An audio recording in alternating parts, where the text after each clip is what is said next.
When we watch reality unfold, it often feels accidental, a stream of random events that resist narrative and sense. Yet there is a persistent inner conviction that things should answer to cause and that consequences should follow with dignity. That friction between apparent chaos and our demand for order breeds fatigue and passivity, turning citizens into silent witnesses of their own unmade futures. What if much of this apparent randomness is the symptom of forgotten principles, modest rules of behavior and attention that, when neglected, yield predictable decay? Today, we will trace those rules, learn how small personal disciplines intersect with public life, and see how one man named Liam discovers his place in a larger pattern. Picture a threadbare map on a table under a lamp, edges soft with use, its viber hum visible in dust motes. Hear the quiet scrape of a chair as someone leans forward to read. Are you willing to look for the laws that answer to your choices? The roots of disorder are not metaphysical accidents, but choices gone habitual and agreements left unsigned.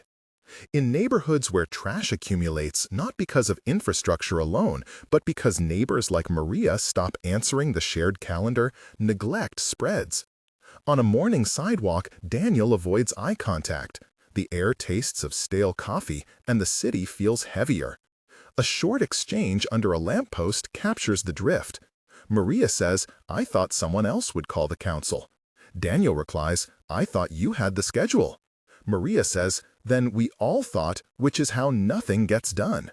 Daniel replies, "That quiet is the problem." These two voices are ordinary yet revealing. You smell wet pavement and hear a parked bus hiss its brakes. You feel the weight of someone else assuming responsibility. If you feel this confusion, you are not alone. Share a brief story, starting with "Once I noticed," and tell us what small habit you think would change your street. Your comment will help others test ideas with real examples. We will highlight thoughtful responses in future episodes, so this is more than opinion. It is a laboratory of communal practice. Now that we have described the erosion, see how an ordering hypothesis reframes it. Beneath the surface of events, there are consistent relations that act like rules, whether we name them or not. Think of a woven cloth where each decision is a thread. Pull one and the pattern shifts elsewhere. The metaphor of a loom is not poetic excess, it is diagnostic.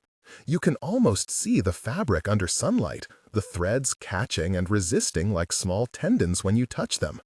Historically, a simple principle appears again and again across cultures, the idea that actions elicit corresponding patterns over time. Centuries ago, a city that honored public maintenance kept its markets safe. Neglected it, and the market collapsed. Listen to the scrape of a broom in an alley and the distant bell of a church, and you will hear order being maintained. Or abandoned. That recognition gives agency. It says that by aligning choices to these laws, we do not control fate, but we walk with the currents that shape outcomes. Liam is the thread through this episode. His backstory, small and concrete, yet representative. He grew up in a house where bills were paid late and apologies were frequent, where his mother Elena made tea and talked about doing better next week, and where his father Marcus left city meetings tired and defeated. As a young man, he learned to postpone decisions until they became crises, and to measure courage by avoiding discomfort. In college, he once volunteered to organize a food drive and failed to follow through. Memory of that failure calcifying into a belief that effort yields little. That pattern took root and shaped his choices for years. This is where identity and purpose meet consequence. In a quiet scene, Liam tells his friend Sarah, "I have been waiting for permission to be consistent." Sarah replies, "Permission comes from you." Liam says, "But how do I begin?" Sarah replies, "Start with what you can do every day." The room smells of old books and lemon cleaner. Sunlight falls warm on Liam's knuckles as he folds a list, and the paper rasp feels like a ritual being made. He carries regret and longing, a compact history that now meets a new hypothesis. Purification here is practical, not mystical, and consists of repeatable routines that direct attention, remove friction, and make integrity visible. Procedure 1. Build an accountability ritual. Each evening, list 3 specific actions you will complete tomorrow, send them to one trusted neighbor or friend, and record a 5-minute audio noting outcomes. The ritual requires 3 simple artifacts: a pocket notebook, a timer, and a messaging thread. When you implement, you create friction for neglect, because public notice raises the stakes. You will feel paper grain under your finger and hear the tone of the message sent, which anchors responsibility. Procedure 2. A physical decluttering protocol for public and private spaces. Once a week, set a timer for 45 minutes. Gather 3 boxes labeled Keep, Share, Discard, touch every item, and decide within 30 seconds. Photograph the cleared surface and file the image. This produces visible change and trains decisiveness. The weight of objects shifts in your hands, and the air feels lighter when surfaces reflect light. Procedure 3. A conversational calibration method.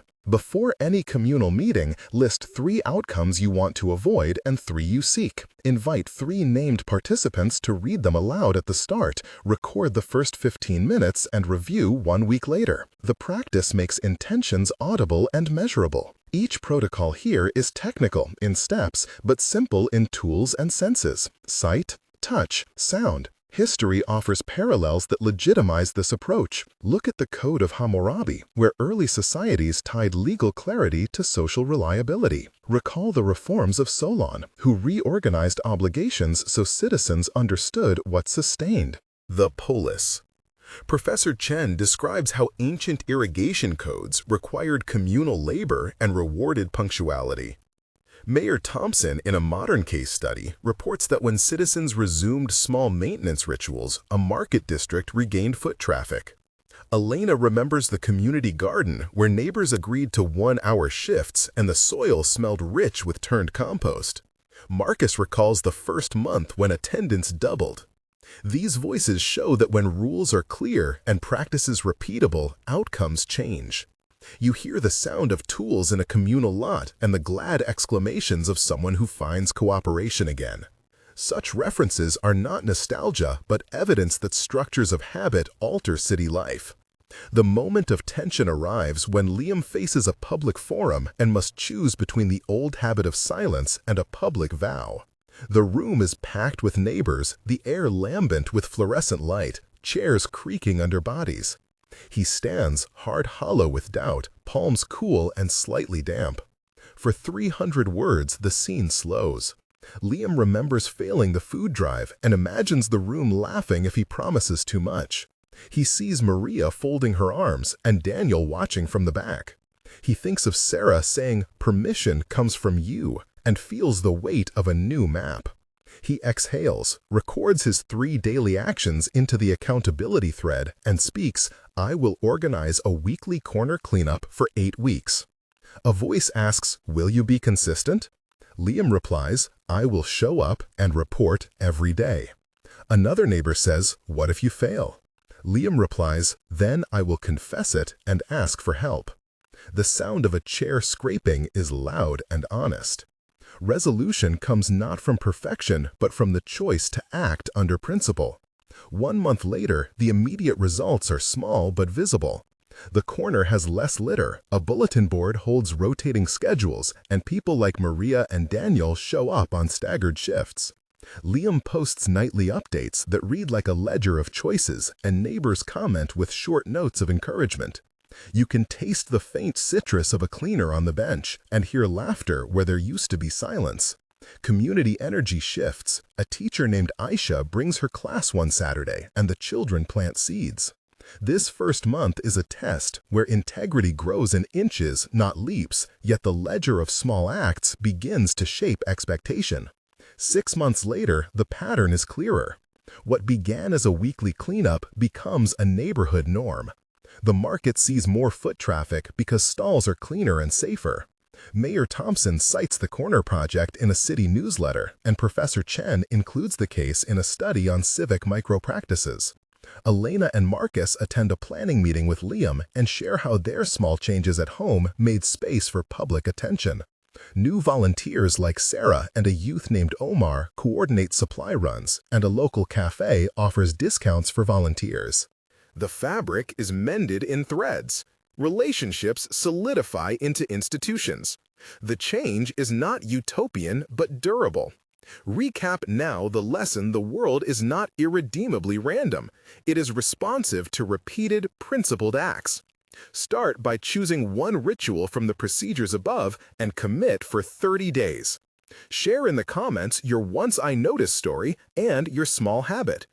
If you value these reflections, subscribe to explore more practices and real cases. We gather not to moralize, but to learn how laws of attention and responsibility shape futures. Remember that every choice threads the next generation of order, and that to live with integrity is to weave a legacy you can touch.